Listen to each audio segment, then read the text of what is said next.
Wow. What an awesome weekend. Oh, And you know heck what? yeah. I realized fear can actually help you double your confidence. Yeah, that's right. I'm serious. Yesterday, we went to an amazing con, and I walked into the con, and believe it or not, yours truly was actually nervous. I was nervous to meet one of my favorite childhood heroes or icons growing up, and I was also nervous to talk to people about what we do and just talking to people. So how did I change that? How did I begin to change your fears when they're plaguing your mind? Well, like yesterday, what's the worst that could happen? And a con of, God, how many people were there? You could barely move around. The worst that's going to happen is you're just not going to get recognized for the effort you went to for your costume.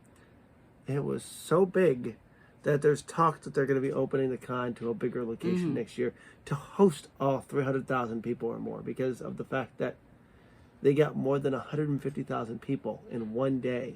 You could barely move around when we were there. And we were there on Sunday. But that's the things that happen. When it comes to fear, maybe you're afraid of big crowds. Okay, so you're afraid of big crowds, but yet you go to cons, you go to conventions because you love conventions, but you try to go on the last day where there's the least amount of people, and all of a sudden you're in a room and there's 150,000 people in there, and you're like, uh-oh. Yeah.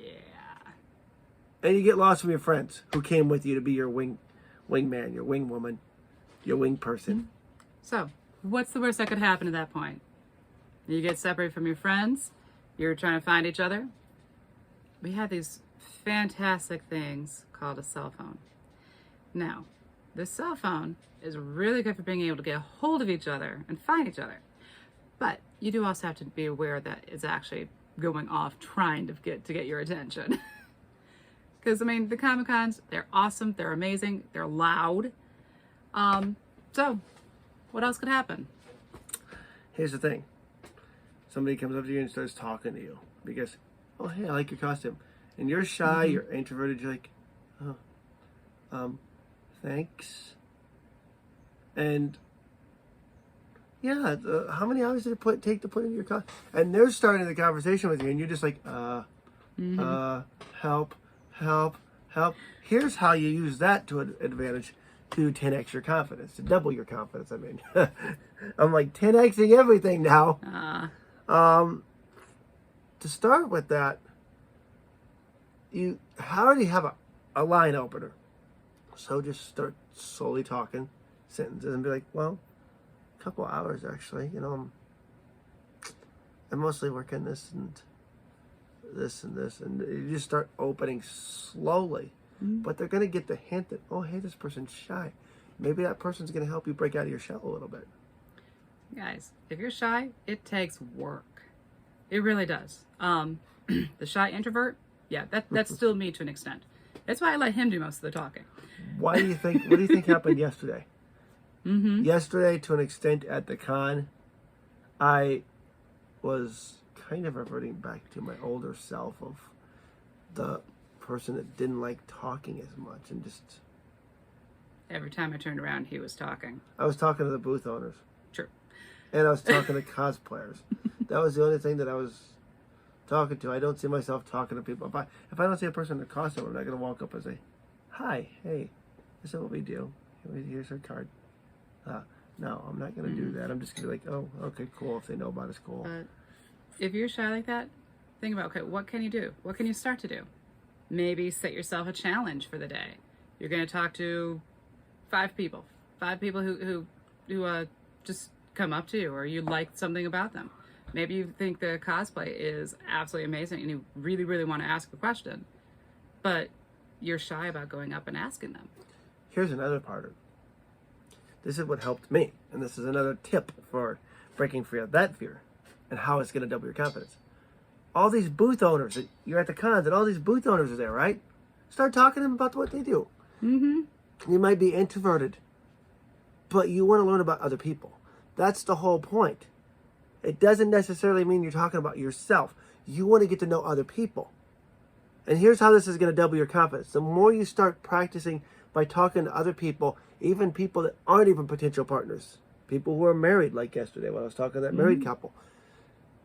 You go and you talk to them, and you just get to know them, because the more you get to know other people, the more practice you have with talking and letting words flow. And sometimes maybe you're creative and your words can't flow out of your mouth. They flow in creative ways. So do like I did. Take some of your favorite drawings if you're an artist. Pull it out. Show it to one of the artists and say, I did this. And he actually got a big compliment out of this artist. This was a woman who was a painting right in front of us. Some pretty damn good anime. And it was based off a lot of our favorite characters. And she wasn't just doing that, she was doing Disney princesses, and she was doing everything. It looked like, literally, the way her art was amazing, because it looked like you had actually picked up a lithograph cell from an animation and staring at it in the light. And that's how good it was. So that's what the conversation started. So I just started using that to my advantage, and it inspired my confidence, because we're not saying that the confidence, it necessarily is going to be confidence in your dating life. We're not saying that the confidence is going to be necessarily in talking to other people. They might compliment you on your drawings. They might say, hey, oh my God, that's an amazing drawing. How'd you do it? How many hours did it take? Boom. People start telling you that thing. Oh my God, that's amazing. Oh my God, you did the hardest part, like with the skirt that I drew yesterday. Yep. And you hear that, and boom, confidence starts going up just a tiny bit. It's like, we like to say it. Think about it like gaining experience points in a video game. You're getting a little bit more experience. You're out of the tavern, you're out in your adventure, and you're getting a little bit more experience. Finally, you're leveling up to the next level.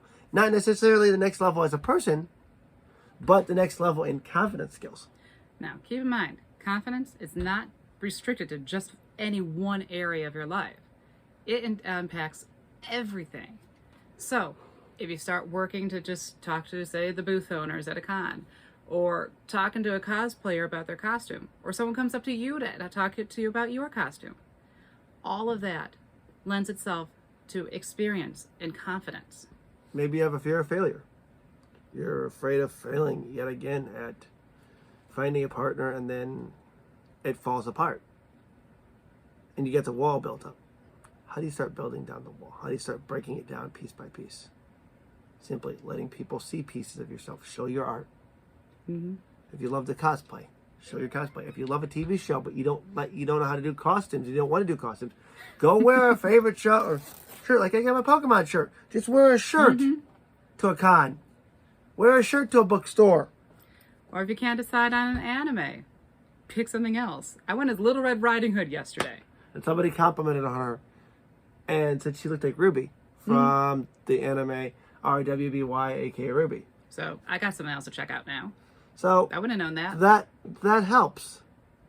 As you can tell right now, my confidence is still a little shaken, but I'm here with you guys to tell you guys that yes, your confidence can go up, because not only did my confidence improve myself yesterday with talking to people, but my confidence as an artist improved. I heard it from Mom. I've heard it from several other artists, and then I heard it from that one lady yesterday, and now it's making me want to work on my art more. So there's my confidence booster right there. Because now I'm willing to set time away from my video gaming to work on my spiritual life, to work on my cosplay art, to work on my art as an artist of drawing manga characters, and just doing things that matter to my life. My confidence improved in those areas. Then we have other forms of fear. Like what, hon? The paralyzing fears. The worst kind of fears you can ever get, that keep constantly plaguing you, telling you you're a failure, you'll never make it. Fear of success. It's that kind of fear that stops you. So what can you begin to do to use that fear to build your confidence? I like your idea, Jess. Make a challenge of it. Let's make a game of it. I want to challenge you guys right now who are watching this video to do one thing. Even, you might object to this, and you might say, well, I already have enough friends. But are these friends really adding to your life? Are they improving your life? Or are they just there as gaming friends? There's a difference. Are they just there as friends to watch TV shows with and talk about your favorite geek moments? I want to challenge you to make 5 new friends this month. Doesn't have to be in your area. That's right. And guys, they don't have to be like the true amazing best friends. They can be just a new friend that you found an interest with. Gaming, miniatures. We're going to be practicing how to paint miniatures for the first time. And this is learned. Again, that's confidence right there, what you just mentioned.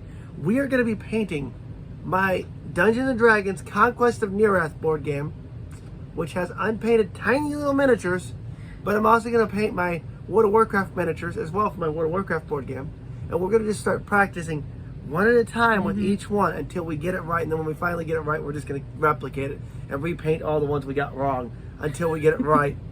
But this is in preparation for our D&D characters, because we found some miniatures that we thought were awesome for our characters. So we wanted to paint. I'm terrified of doing that. I am not an artist. The closest I get is a stick figure, unlike Brian. So this is something I would never in a million years be willing to even try. But you start to take that step. You start to challenge yourself. And if you take that small step, you never know what you're going to find. You really don't. You start to build that confidence. You start to make more friends in that area. For me, it's going to be the miniatures. I'm going to be talking to people, watching YouTube videos, trying to figure out what on earth I am doing. You just read my mind. And See? I'm serious about that. That's why you're awesome right now. I was going to say that you guys should do your research, but a lot of you guys don't have a lot of time to do your research. That's why there's coaches. That's why we're here. And if you really want to improve your dating life, and you want to improve that level of confidence, and want to know how to take your confidence to the next level, below the video is a link. Click that link to get started, because we want to get to know you, and we're launching this awesome new membership program called the Warriors Roundtable, where you can become a dating warrior, and we'll explain more about that towards the end. But getting it down to the final moments of this video to tell you guys what it really means. You don't have to be Godzilla terrorizing the city with your confidence. You don't have to be a big alpha man who bursts down the doors, I am here. You don't have to be All Might or Vegeta or Kakarot. Or pick your favorite. You can be a Bidoof. You can be a Bidoof who's a Pokemon. In a world of Pokemon, you can be a Bidoof or a Rattata or a Magikarp. But still, you're important and you're going to evolve into something amazing. How do you begin to evolve? Step by step. Day by day. Hour by hour and minute by minute. You have to know what it is that triggers your fears. Like, literally. Your fears have held you back from the greatest moments of your life. Correct? And you want to break free of those fears, but you keep saying, well, I've tried everything. You have not tried everything, my friend. That is the biggest excuse in the entire world, that you've tried everything. You will never be able to try everything. There's just not enough time in our lives to be able to try everything. So, it's all right to admit that, hey, you need some help in figuring out what things to try first. And as Brian said, that's where we come in. We want to help you. We want to help you become the best version of yourself, to be able to attract someone who wants you for the best version of yourself. We'll challenge you to grow. I did. He'll cheer you on. And when he finally meets his icon, we'll surprise you with the damn picture. There's only a few heroes left for me to meet. But in order for me to get to that level, to meet them, my confidence has to improve. With my confidence having to improve, you'd never know it. I used to be this super confident, super macho, super alpha guy who just burst down the damn doors and I am here. Like I was that white knight in shining armor. And then all of a sudden, life hit me in the face, and I let life knock me down. So? But I'm building myself back up. I am living proof that I am building myself back up. My art skills, my singing skills, my writing skills, all are important to me. And you have talents too, my friend. You have talents that are buried within, but somebody has told you somewhere down the line that you'll never make something of yourself with it. Don't even try. You have an art talent. Oh, you're going to just end up one of those starving artists. How many artists did we see at the Comic-Con yesterday making a killing with their pictures? I want to say at least half of those booths were artists. And They even it's had not the just artists. it's not just the painters. It's the craftsmen. No matter what thing, if you're doing something with your hands, you're an artist. And you can even do commissions too. So like, if you're not doing cons and you're not doing the conventions, hey, guess what? I have my business open 24/7. So if you need me more, you don't have to wait to the next con to come get me. Just reach out. I can make you this miniature. Or I can paint you this picture, for your wall. This awesome Godzilla picture. That kind of thing. But maybe you're a musician. Okay, great. When is the last time you've actually taken time for yourself to go work on your music? Or even stop and think about your music. Or maybe you're a writer. Maybe you need time for writing. Go out there and talk to other writers. And the only way you're going to meet these people is go to conventions. That's how you begin to double your confidence, by using your fear. You don't use your fear as a crutch. You use your fear as a motivator. So let's recap for a minute. You have a fear of talking to people. You're what's the word? An introvert? Introvert. Yeah, thank you. You're an introvert, and you can't talk to people. You don't want to, you don't know how to talk about yourself. So what do? You go start talking to the booth people. Because you're going to have to ask them how much something is if it's not listed, right? In other words, you have to open this. How much is that? Okay, cool. And that's just the icebreaker. And then you start talking about other things. Hey, do you have other things like that? That starts conversations. You can't tell me that you sit there on the computer all day watching YouTube videos and you don't have conversations with somebody in your life. Even if it's texting. You can't tell me you do not have a conversation of some sort with people. That people do not ask you questions about yourself. I know you don't like talking about yourself, but that's still beyond the point. Number two. What's point number two? Was that they need to challenge themselves. You need to challenge yourselves. 5 new friends this month. You can do it. And I'll even post a link below this video to our video that we shot on how weird geeks can make 5 new friends in a month. And it doesn't just apply to weird geeks. It applies to pop culturists. It applies to people who think that they've been labeled as weird. And then the third point. Go new places. Explore new regions. Go boldly where no man has gone before. Push that button. Take your starship. Take your TARDIS. Take it and transport yourself. Whether it's in costume, wearing a conversation starter piece, favorite necklace, and above all, as Jessica's point was, you have a cell phone. If you get lost from your friends when you go to cons, cell phone. So guys, that recaps all the ways that you can use your fear as an advantage. You don't have to be like Bruce Lee to be fearless. As his famous quote is, fear is for others. You have to understand your fear and understand your triggers. And once you understand those, you can start putting into place methods to remove those triggers so that the fears do not trigger. So, I'm Brian Eckels. I'm Jessica Ferris. And we are the Dating Warriors. Please check out the links below this video. Subscribe to the channel because we're going to be posting 3 times a week. And then we're going to go more because we want to help you guys. And if you feel like your dating life can go to the next level, if you feel like you need to take your dating life to the next level, or you just want to learn topics about dating, communication, please follow us. Please follow us. We're launching a new membership program, and it's going to be cheap as hell. That's right. It's going to be an awesome thing. So do not forget to stay tuned. Right here, right here, right here with this face, and this cosplay. Because we love you, friend. And we know you can become a warrior just like us.